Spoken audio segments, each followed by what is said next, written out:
What I'm going to briefly discuss is not part of the indigenous knowledge systems.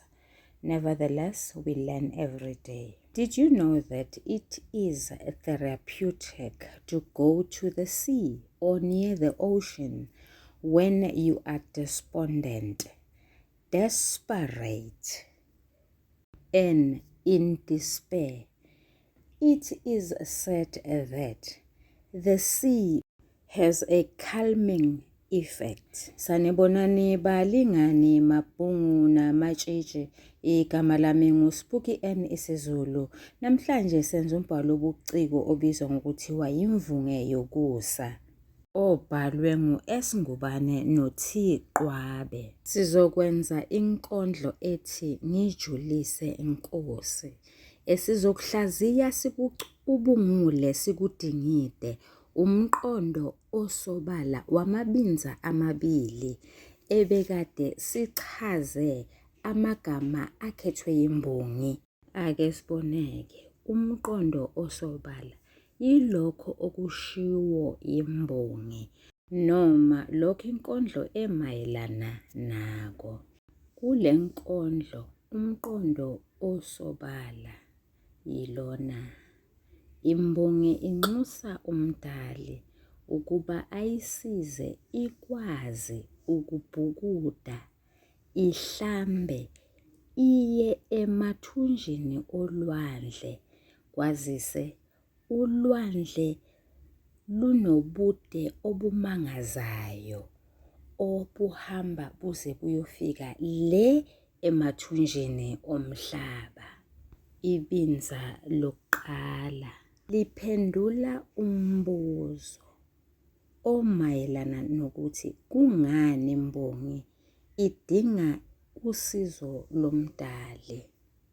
Yingoba imbongi ibuka ulwandle ngamanye amehlo, luyayixaka ngoba luyavuka, luphakame, luqonde phezulu, lube zindunduma, lubohle, luze phambili ngasogwini.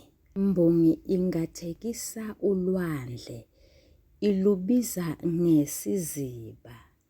Kwazise linobude, linobubanzi obukhulu obushona phansi emathunjini omhlaba. Imbongi ifanisa ulwandle nomuntu okwaziyo akwenzayo ngoba ukujula nokudepha kwalo kuya ngokuya kuyadlondlobala. Ulwandle lunamandla okuya phansi emathunjini omhlaba, luphinde lukwazi ukukhanda imvula. Ulwandle lukwazi ukuguqula ibala elimnyama emafini libe yimvula ukuze izitshalo eziyizihlahla notshani zikwazi ukuhlomula, zizizwele zisekhaya. Ulwandle luyagculiseka, luneliseke, into eyodwa nje, ngobude balo bokushona phansi luqonde emathunjini omhlaba. Ibinza lesibili. Ulwandle luyisiziba esinzonzobele, luyathula luthi cwaka, olubukayo aluhloniphe ngoba ebona isithunzi salo.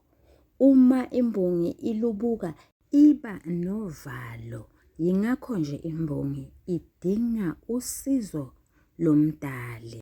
Ulwandle linokuthula noxolo okuqeda izimpi nezingxabano.